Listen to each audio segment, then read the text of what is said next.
think we're a seat short. Tom's got a stand. Yeah. This place is very fancy. It's a whole lot fancier than what we're used to. We're usually in warehouses or bars, and now we have this beautiful, beautiful venue. All right. Well, have a seat. I got to be honest. I've been working on this interview for several weeks, and then everything happened, and now it was totally different. And there was different people on this panel, and they dropped. So I'm assuming since you're still here, you guys were not into FTX. No. Right. That's correct. Yes. That is correct. But Tom, I have to start with you because you are in a lot of crypto. You're in the crypto world, and you're in a lot of different exchanges as well. And I think what a lot of people want to hear, what were you guys talking about last week, the last 2 weeks? What was the vibe in the office? Yeah, I mean, I think the main thing about FTX and Alameda is just that it was so unbelievable when you heard it. I think for Terra and Luna, internally, we were never fans. We didn't think the mechanism really worked. Not that surprising. Three Arrows, is a little bit of a gray area. No one had that much conviction on them. This was supposed to be blue chip, and they had blue chip investors backing them. Sam was obviously gallivanting around DC. And so when we started to hear the rumors, it just seemed so inconceivable that this would be true. But then you always look back and you think about your interactions with Sam and FTX, and we looked at a number of the rounds, and you start to notice those kinds of red flags. And I think for us, like you said, we're investors in a number of exchanges. We're investors in Bybit, one of the top purpose exchanges in the world. We're investors in BitGet, similarly. So we know the exchange business very well, and these are extremely profitable businesses if done correctly. And with FTX, the numbers never really made much sense. You look at how much they were making, and then how much they were spending on stadium sponsorships and donations, and it was like, where is this money coming from? And maybe the story is Alameda is very profitable. Maybe that's not actually true. You also, to run an exchange, you need a large amount of retail volume in order for the exchange to work. And FTX was never really retail heavy. In fact, the day one filing just came out this morning, going through the bankruptcy. FTX had 1 million users or less. Coinbase was 100 million users.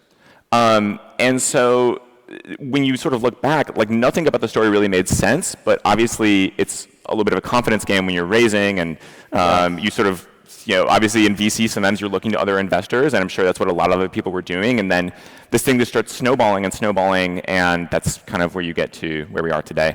Yeah, and there's a lot to unpack there, right? There's due diligence we can talk about, there's regulation, there's a whole packet of stuff. But Mags, you just raised your fund. You announced it 2 weeks ago.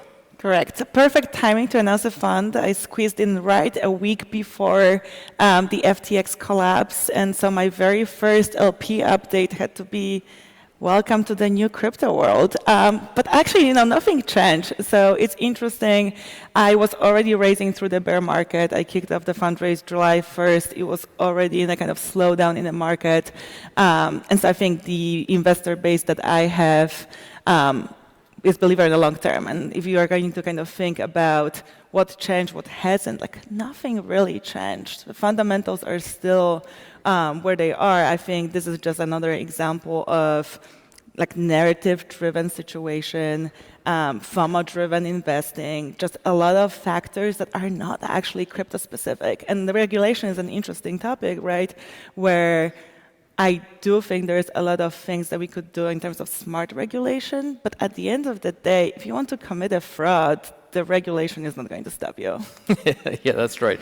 I don't understand how you can say, though, that nothing changed, because things have to change now.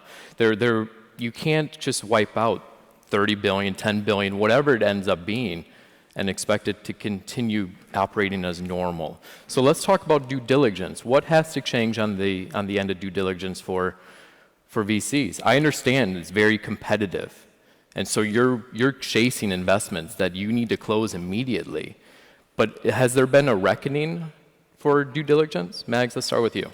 Sure. I mean, when I say that nothing has changed, right, I'm talking about the core fundamentals. Why are we all in Web3? Why are we all excited about Web3, right? And this just highlights that the decentralization is actually needed. This is all the problems here are very centralized, hidden, non-transparent issues. And so I think from that perspective, right, like power of ownership, power of decentralization, power of transparency, power of code over human judgment, right? Like all these individual things, like that is still there, and if anything, highlighted how important that is.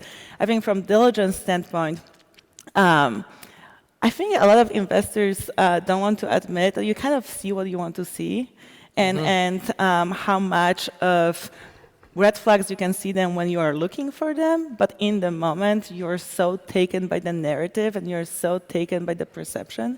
And so I think the one benefit of where we are in the market right now, the rounds are not happening as quickly. We have time to actually spend more time with the founder, with the team, look at all the data, ask questions, keep probing. And I think with FTX, it's a kind of a confluence of both the narrative, but also the time in the market, right? It was very quick moving rounds. Sure. If you wanted to get into an allocation, you had to commit within a day or two. And the one benefit of being in a bear market, like that's not the case anymore. Yeah, Tom, you're nodding along. Yeah, I mean, I think the past few years, if anything, have been kind of an anomaly when it comes to diligence and the traditional venture process, in that a zero interest rate environment has driven, hundreds of millions, billions of dollars into venture, and you see non-venture players also starting to do venture, and some of these larger crossover funds. And I remember there was one very specific moment where we're a relatively smaller fund at the time, and we were looking at a particular deal, and one of the crossover funds, I'm not going to name their name, was looking at the deal and wanted to talk to us as we were also interested.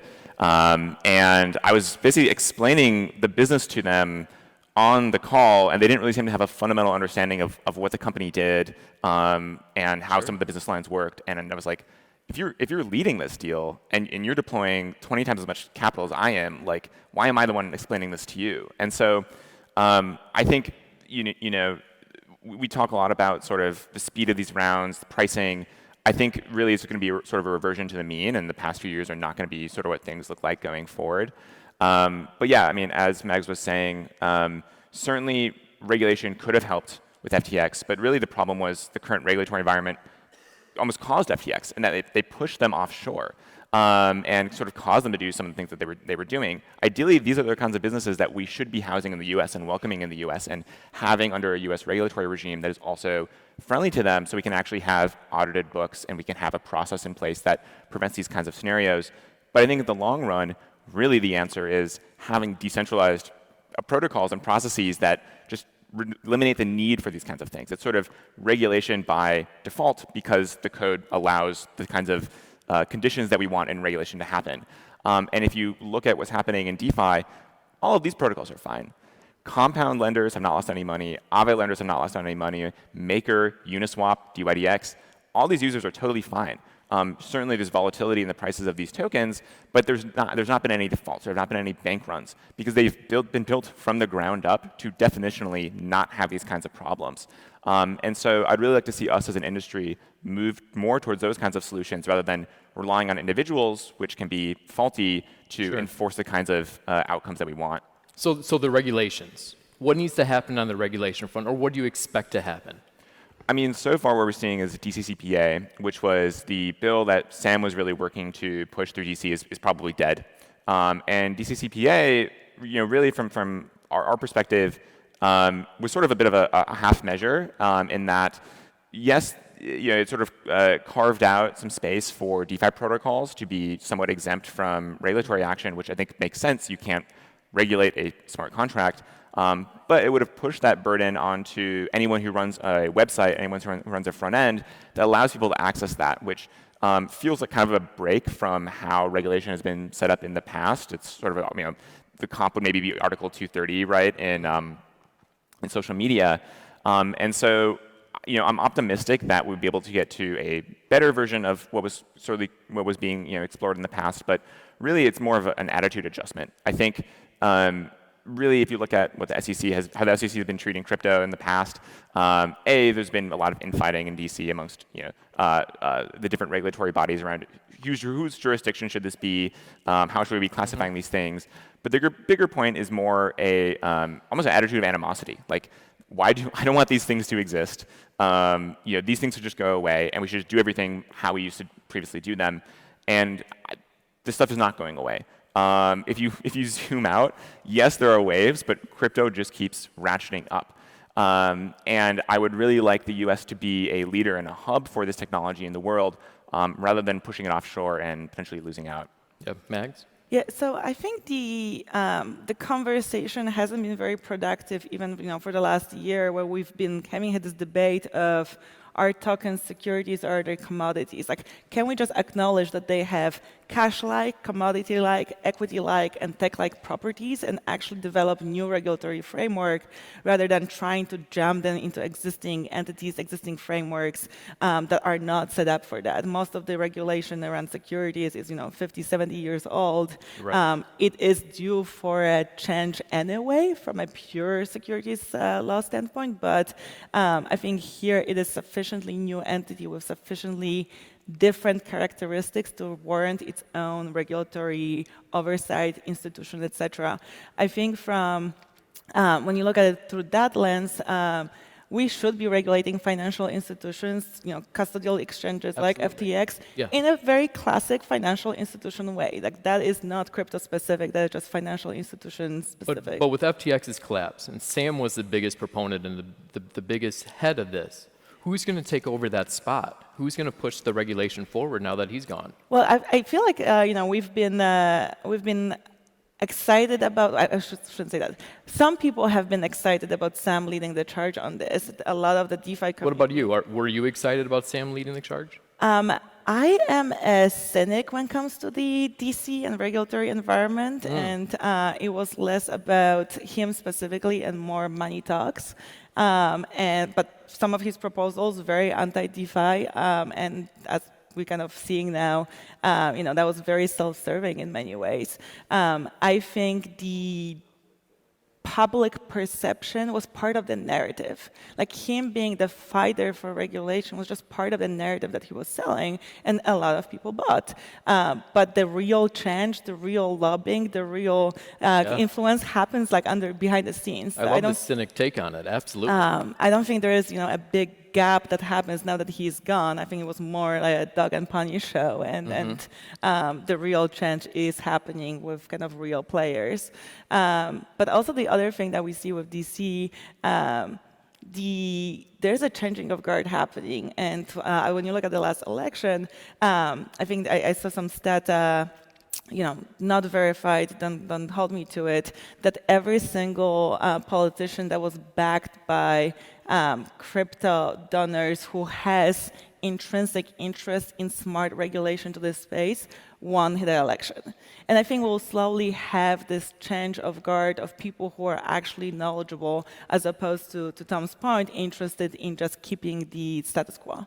Yeah, that's great. And we need to talk about investing as well, right? Because the FTX's collapse is going to change the landscape. If you want to admit it or not, it's going to change it. Has your investment strategy changed yet, or do you predict it to?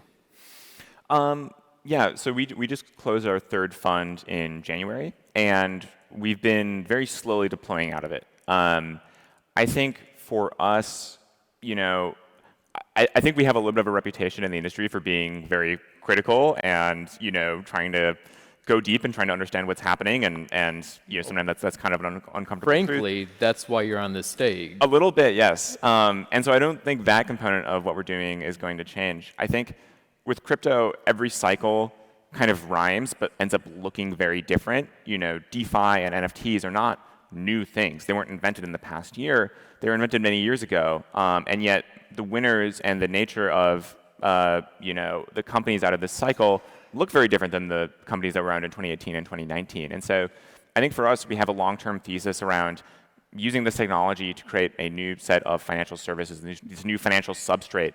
And what we're looking for are companies that fit that idea, but are going to look very different than maybe the companies that exist today. So I don't think there's anything materially changing. I think we're keeping the same level of diligence. I think we're keeping, the same level of the same bar we're looking for in the founders that we're backing. But really, what we're looking for are teams that are going to be able to thrive through the bear market, but also set up to be successful in the next bull. Right. Would you invest in another exchange, or what would it take for you to invest in an exchange? Yeah, I mean, we're already investors in a few exchanges that have done quite well. BitGet we did somewhat recently, and again, they're already in the past year or two grown to be one of the top perps exchanges in Asia. I think when we look at these exchanges, again, we do an extreme level of diligence. Oftentimes, we're looking at getting a board seat. We do an extensive amount of research on customers, market makers, talking to other people who are in the industry and trying to get a sense of what's happening. And I think those are, again, the kind of signals that didn't line up with FTX when you actually sort of looked into it, where you didn't find all the traders that they were claiming. You talked to market makers, and you didn't find the kind of interactions that you would expect to sort of see. And so I think domain expertise is another component that sort of separates crypto-native investors from non-crypto-native investors and makes me personally bullish about the future of Dragonfly being able to underwrite a lot of deals in the space. Surely you reached out to the exchanges you're already in within the last couple of weeks to check their balance sheets and everything. Have you found that companies were very transparent in the last couple of weeks? Yeah, I mean, again, it's not that hard to run an exchange. You look at someone like Coinbase, and it's just it's a one-for-one deposit. People can trade current cryptocurrencies and withdraw. A lot of the problem gets into specifically some of these lending businesses that I think had pretty poor standards of diligence when they were doing lending. They were encouraged not to liquidate large customers. They took garbage as collateral. They were not transparent about what was on their balance sheet. But for an exchange, if you're not doing any of that, it should be a pretty simple business, an extremely profitable business in doing so. And so, when we get these financials, it should line up and look pretty normal. And if it doesn't, there's definitely something wrong under the hood. Yeah, and then Mags, you talked about this briefly at the beginning. You just launched your fund, and you said your thesis has not changed. So what is that thesis? Yes, I have a very specific view on the market and the thesis for the fund, which is mainstream adoption of Web3. And my personal belief is that mainstream adoption of Web3 will happen through consumer culture because that's kind of how we're going to deliver it to the masses. And so the very first thing I had to reflect on when this FTX drama happened was, what do I believe about the impact of all of this on mass adoption? And I think the reality is that human memory is very short. And we also live a little bit in this bubble of crypto all day, every day. Yes. And the general user kind of sort of heard something, right? And so I think it's one of those things where when there are interesting projects, startups, companies being built that have real value to users, none of this is going to matter. And so from diligence perspective, that's the view that I take. It's like, why should people care? Why does this company have to be a Web3 solution and not just a traditional tech solution? I come from a private equity world in my previous life, very strict standards of diligence. And then I'm just thinking about applying that to this kind of brave new world of Web3.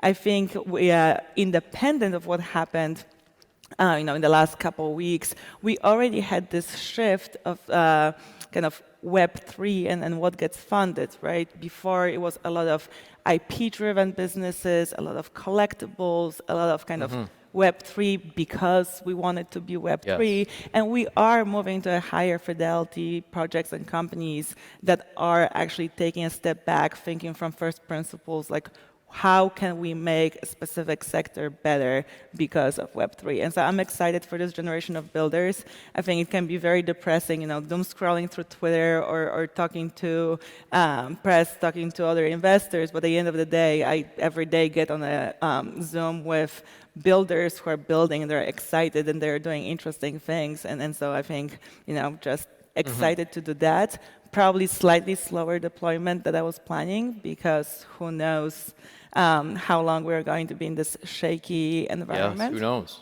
And I think we could get more text messages tomorrow. Yeah, I guess. I think the other thing you see is like the general macro impact too.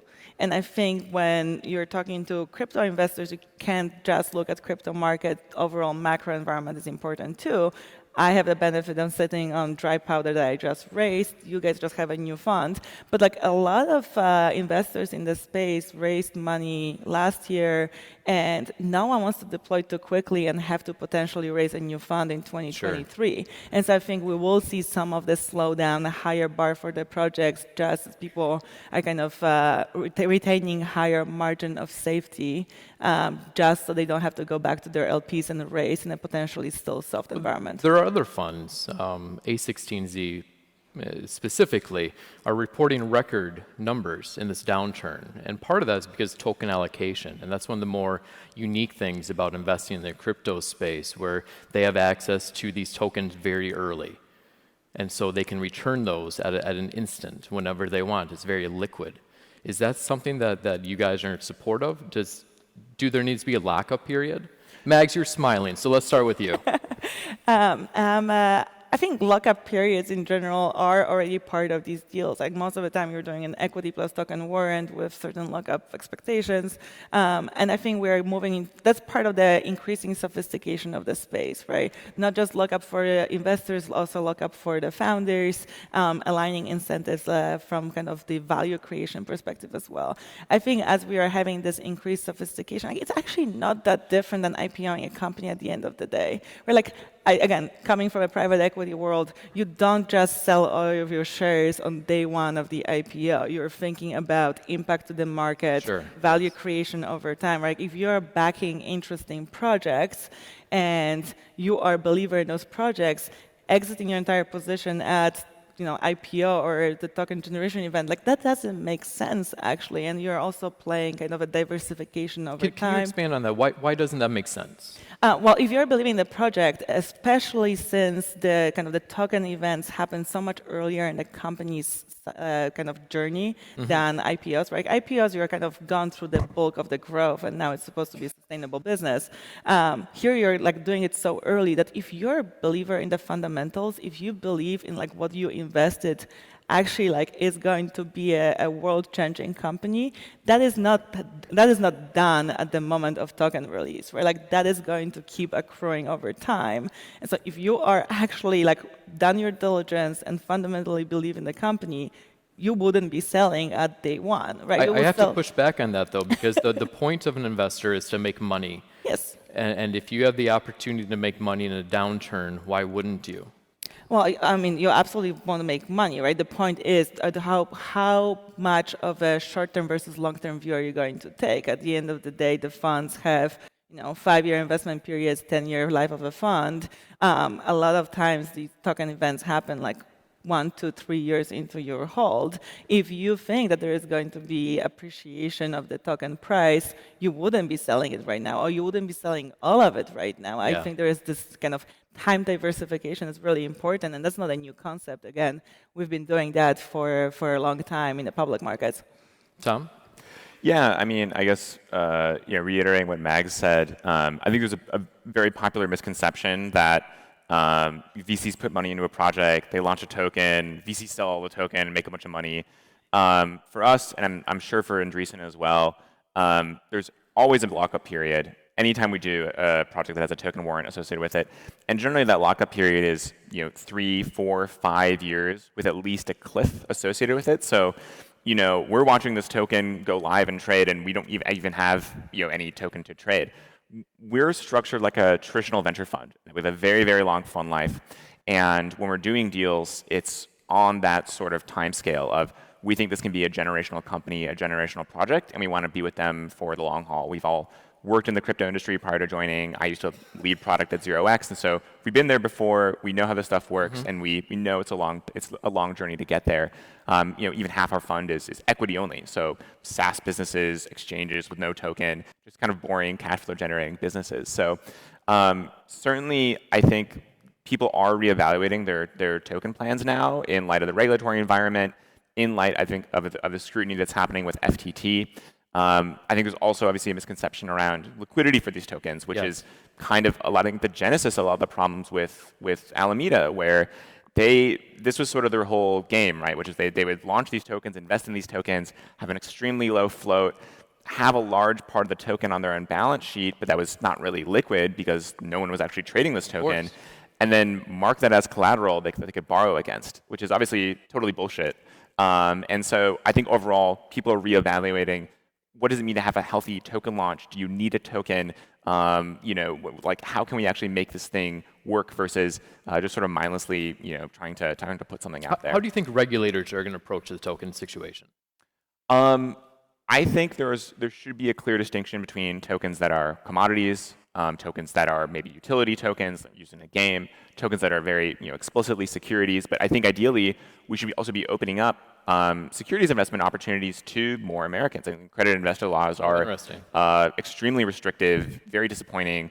Obviously, it's been said many times, people can buy a lottery ticket, people can, go punt, out of the date calls, but they can't go invest in their friend's startup. That seems absurd. So overall, I'd like to see a broader, deeper look at how we think about our credit investor laws in the US, and then, allowing those teams that have tokens to accept investment. Mags, do you agree? 100%. 100%, yeah. Yeah, so I think that takes us really towards the end of this interview, but I do want to end with a forward-looking question. Where do we go from here? Next couple weeks, what is your priority as investors? We've been checking in on all of our portfolio company founders and making sure they're okay personally, they're healthy, and also checking in to see what their exposure has been like to FTX and Alameda. Luckily, so far, it's been minimal to none. But I am worried about contagion risk and whether or not there'll be more shoes to drop, as we sort of saw with Genesis this week, as we're seeing with Gemini, Circle. There's a little bit of a cascade. So we're still holding our breath. I think for us, luckily it's coming towards the end of the year, so we're sort of taking a pause to reevaluate, figure out what we want to do, in the coming year. But so far, I think the sentiment from our LPs has been somewhat positive in that, they appreciate our diligence process, but I'm overall more worried about builders not entering the space, builders leaving the space, overall lack of LP appetite going forward. And so that's sort of on the industry to prove them wrong and to build incredible products that are going to sort of redefine how we think about finance and how we think about a lot of this industry. Good. And Mags, you get the last word. Sure. I think it's such an interesting time to just take a step back, think about kind of very thesis-driven investing, think about what is happening at the most innovative layer, the builders who are kind of experimenting with specific theses in mind or hypotheses in mind. And I'm looking forward to just doing that, really kind of having a lot of conversations with the builder community, having a lot of conversations around kind of what makes sense, what doesn't, what are the challenges, and kind of coming with strong theses and hitting the ground running in the new year. But there is absolutely no rush for anyone. I think at the end of the day, the best we can do is try to find the Amazon in 2000, not the web van in 2000, and take it from there. Yeah, all right. Well, thank you very much to both of you, and give them a round of applause.